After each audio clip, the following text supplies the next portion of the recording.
Morning guys అందరికీ. Night అయితే కడపలో స్టే చేసిన. కడప నుంచి అయితే ఇప్పుడు బయలుదేరిపోతున్నా. ఇక్కడ నుంచి సిద్ధవటం అనే కోట ఉంటుంది. అది ఇక్కడ నుంచి 24 కిలోమీటర్స్ వస్తుంది. సో కోటని ఎక్స్ప్లోర్ చేసుకుంటూ అలా బద్వేల్లో అయితే స్టే చూద్దాం అనుకుంటున్నా. బద్వేలు ఇక్కడ నుంచి 50 కిలోమీటర్స్. చూడాలి కోటలో ఎంత టైం అవుతుంది ఏమనేది తెలియదు ఇంకా. సో గైస్ ముందరైతే కొండ ఉంది. ఆ కొండ దాటిన తర్వాత సిద్ధోటం కోట అయితే వస్తుంది. ఇక్కడ నుంచి సిద్ధోటం ఇంకా 10 కిలోమీటర్లు అయితే ఉంది.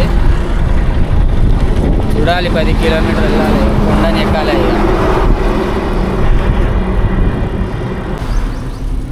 సో గైస్ సిద్ధోటం వెళ్ళే రూట్లో అయితే బెటాలియన్ దగ్గర వెళ్తున్నాం. సో అక్కడ పర్మిషన్ ఇస్తే వీడియో గిట్ట తీస్తా, లేకుంటే వీడియో చేయలేదు.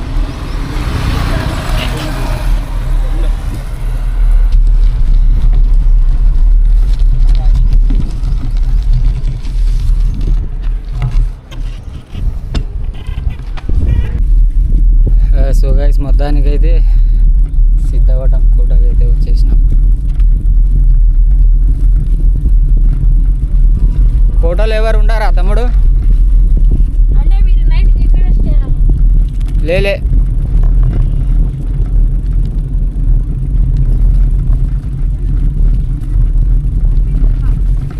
ఇదే ఒక ఫోర్ట్ యొక్క ఎంట్రన్స్. లోపలికి వెళ్ళి ఫోర్ట్ గురించి అయితే మనం మాట్లాడుకుందాం.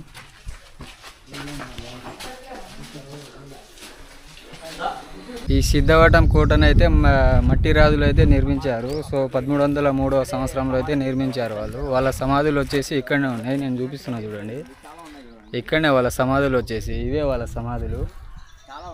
వెనక కనిపిస్తుంది అయితే ఇది ఆర్చ్ అన్నమాట. ఇక్కడైతే రాజులు మొత్తం చెప్పేవారంట యుద్ధానికి వెళ్ళేటప్పుడు మొత్తం మీటింగ్ అనేది చేసుకునేది అయితే ఇక్కడనే అన్నమాట. ఇక్కడ స్తంభాలు వచ్చేసి మొత్తం రాతితో అయితే చెక్కినారు, చూసుకోవచ్చు మీరు. మొత్తం రాళ్ళ స్తంభాలే.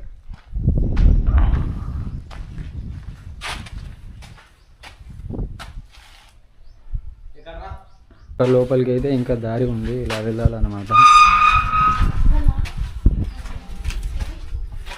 ఇది వచ్చేసి గేటు.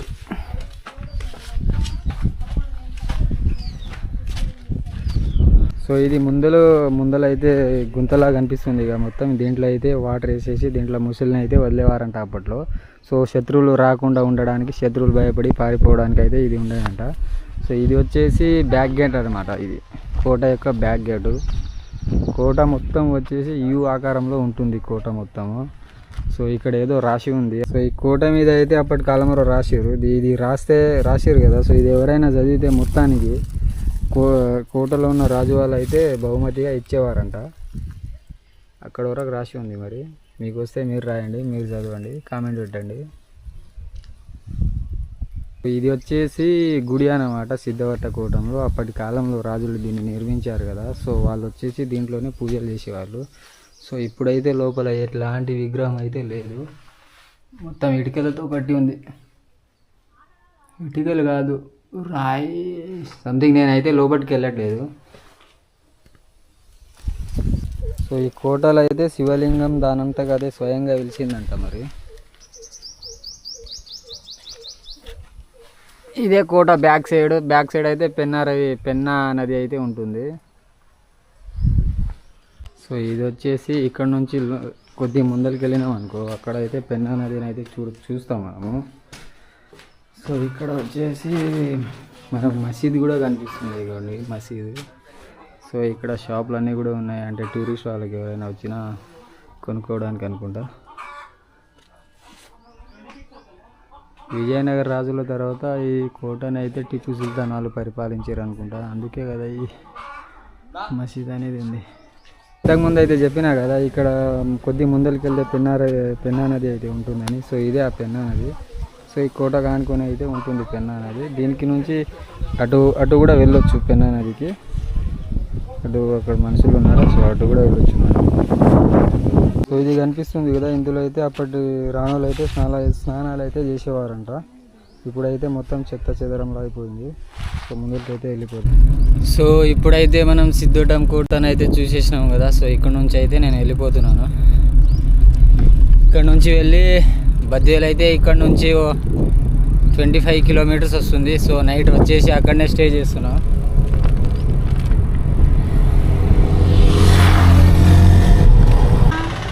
సో మనము బద్వేల్కి దగ్గర ఉన్న రాజుపాలెంలో ఉన్నాం. సో ఇక్కడైతే పాలకోవా చాలా ఫేమస్ అంట. ఇప్పుడైతే తీసుకుంటాను పాలకోవా అయితే. అంటే ఎంత ఒకటి ఆడికి వచ్చేది నాకు కూడా చెప్పలేదు. బాగా అడిగినా కానీ అంటే ఎందుకు లేనా ఇచ్చిన రోజు పదమని నేను పిల్లని కవ్వ నాకు మరి దిక్కులో పెట్టచ్చు కదా అడిగి వద్ది అని పెట్టేది అక్కడల్లా తిరుక్కున్నాడు. అవసరమా 90. నేను 900 అనుకున్నా. 900 9 అంటే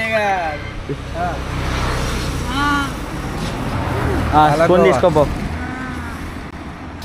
అవి 60 కదక్క, చెక్కెద్ది 60. ఇందులో చక్కెర బెల్లం 2 ఉంటాయంట. మనమైతే బెల్లం తీసుకున్నాము. తింటావా నువ్వు? నాకొద్దు, నేను తినాలి. తినవా? తర్వాత తింటావు. ఇప్పుడే తింటావా? మళ్ళీ వీడియో తీసుకుందాం. లేదు సో గైస్, ఇంతటితో మన వీడియో అయితే ఎండ్ చేసేస్తున్నాను. Please subscribe to my channel. Share చేయండి, కామెంట్ చేయండి, లైక్ చేయండి. ఉంటా. Bye bye.